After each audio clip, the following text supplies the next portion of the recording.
Hi everyone, today due to the weather in Britain being crap, I'm making a video indoors. So today I'm going to show you how I use my smartphone video rigs, what type of smartphone video rigs that I use, the accessories, how much they cost, why I use them and why they're so brilliant. Let's get into it. So the first smartphone video rig I'm going to talk to you about is when I'm using handheld equipment for my smartphone filmmaking. The first thing that I'll use is my Ulanzi U-Rig Pro. So this is a really cheap piece of equipment, but really good. Probably one of the most underrated pieces of accessories for smartphone filmmaking ever. This is the Ulanzi U-Rig Pro. It costs about £12 to £15 on eBay in the UK. On Amazon, I think it's about £18, £20. It's really a well worth purchase. And what it does is it gets your hands off the phone, so you won't get those micro tremors on your camera phone. So when you're filming handheld, normally it looks smooth to your eyes, but actually you're getting these tiny little jitters as you're filming. And when you see it back in editing, it just doesn't look good. But with this, you get your hands off the phone, you can do your pans, you can do your tilts, nice and smooth. And it's just a really nice way to get smooth footage without, breaking the bank. Also, you've got the threads here, you've got cold shoe mounts as well, so you can add your lights, your microphones, all that kind of stuff. And of course, you want to use ND filters if you're outside. So I use my Moondog Labs ND filters, such as this. Now I use this with a clip-on.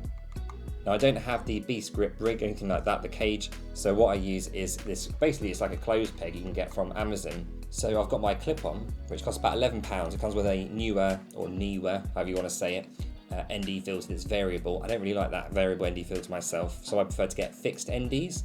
There are some decent variable ND filters, but I've not seen one video that's convinced me they're better than fixed NDs.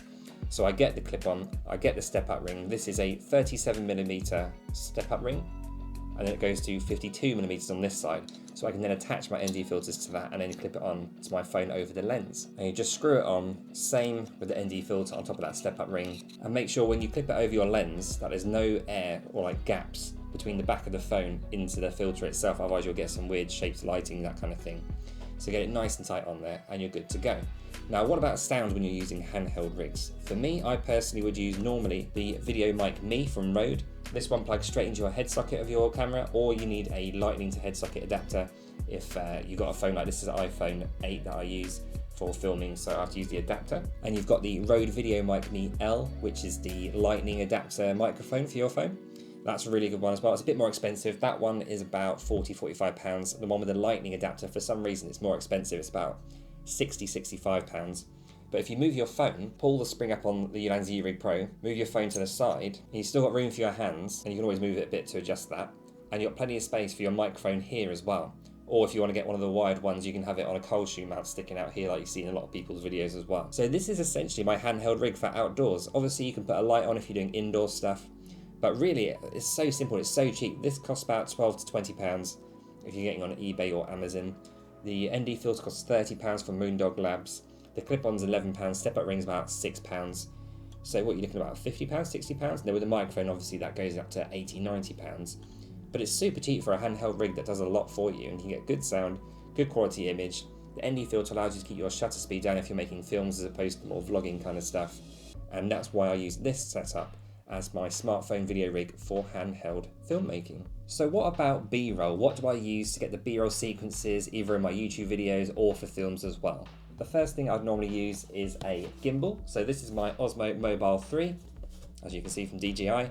Now this gets you nice smooth footage without any tremors, as long as you're kind of walking with it, heel to toe. If you see my videos, you'll know what I'm talking about. So using the Osmo Mobile 3 or Zone Smooth 4, whatever your handheld gimbal is, or hybrid gimbal, is a really great way to get smooth B-roll footage. You can move the gimbal in so many different ways and get nice low swooping shots across the ground.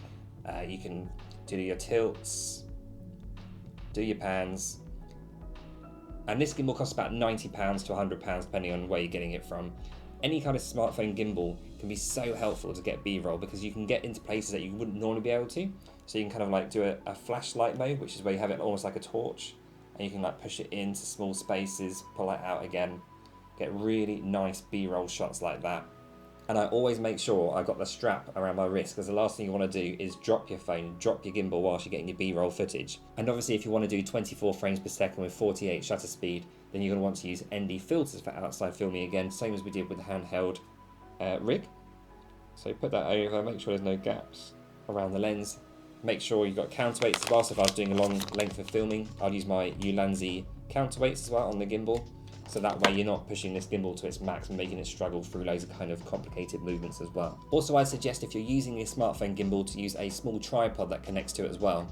That way, in a similar way to the handheld rig on the ACCESSORY Rig Pro, it gets your hands even further away from the phone and you're able to get all sorts of movements and you're able to get even further into smaller gaps. Now, whilst the gimbal is really the go-to for B-roll that you want to get, there's another way you can get really interesting B-roll too with an accessory like an octopus tripod. So this is my Rhodesi octopus tripod. It's got super bendy legs, hence octopus. And you can make it go really, really low to the ground. And you can even have it wrapped around fences, ledges, anything. And you can get really nice, interesting angles with this as well for your B-roll. Now, you've got a pin here at the back, which if you twist it, it releases a ball head. So you can get any kind of angle you want, literally any angle you want. And no matter what kind of bumpy surface you have this on, you can adjust the legs to make sure you get a flat surface behave. And you can make sure that whatever shot you have is going to be nice and straight wherever you're filming. So an octopus tripod as well as a gimbal, for me, is a real go-to for getting really good B-roll shots and unusual B-roll shots as well that make your footage stand out. Something else that I love to use as well is my smartphone hood from Moondog Labs. So if you're outdoors and you want to get rid of these reflections from the sunlight and such, this is a really, really good tool to have. So let's talk about getting still shots from a distance or close up. Now this is the Neewer tripod, it's a 2-in-1, gets to about 6 foot, so it's about my height as well, and it can get even taller than that, so it's really great for getting people in shot, whereas actors or for interviews that are really tall as well. Also you can make it shorter for people who are shorter. And I like to use the ACCESSORY Rig Pro with this because that way I can use my Rode video mic me or any other mic that you want. And so the height of this is its benefit, being able to go up to 6 foot plus for taller people and images that you want. Obviously you can do your tilts and pans with the handle here as well, like any other tripod. Another feature that's really great is you can invert the legs. So when you invert the legs, you can actually get really low shots as well. So when you're doing, again, B-roll or any kind of shots that you want that are going to be low to the ground, it's perfect for it, and I'll show you how it looks with the inverted legs as well. Now, what about a low budget YouTube setup? We've seen lots of videos where people have great big aperture, 320, whatever they're called, lights that kind of boom this amazing nice soft light onto you. But what if you've only got small lights and a very low budget? Let me show you how I do my YouTube clips and talking head points like this and how the setup looks. So this is basically the start of a setup that I'd have for typical kind of talking head moments for my YouTube videos. I've got a little LED light here. That is a VGym LED light. I actually wouldn't advise this particular light because it runs out of battery. If you have it on full power, it runs out of battery really quick. But for standard YouTube videos where you're filming for short periods, this is really good. Got a 5-in-1 reflector here as well, which I'm using the center part of it. So this is the diffuser that softens the light. I've got a backlight here, which is the Falcon Eyes F7 light, and that changes colors and all sorts. So that's nice to use for backgrounds. Got my little setup here for the microphones, YouTube setup, and also for YouTube, I'm now using the Filmmaker remote. So from Filmmaker Pro, Filmmaker remote, really, really good little accessory to have on your apps as well to help you get shots on your own that you wouldn't be able to and control your shots as well. So that really is literally my YouTube setup. So basic. Obviously, it's probably not the best. Got some baking stuff there for my girlfriend, just ignore that there. I've got the little power bank there as well to charge my phone whilst I'm filming as well in case the battery gets low.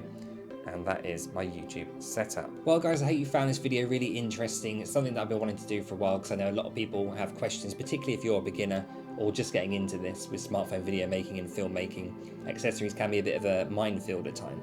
So if you want to find out more about these, do look at the links below that I'll leave. And also if you've got any questions, I'll do my best to answer them in the comments below. So if you've watched this and enjoyed it, give us a subscription, hit the thumbs up. It really helps grow this channel and get the videos noticed. Take care, and I will see you on the next one. Bye bye.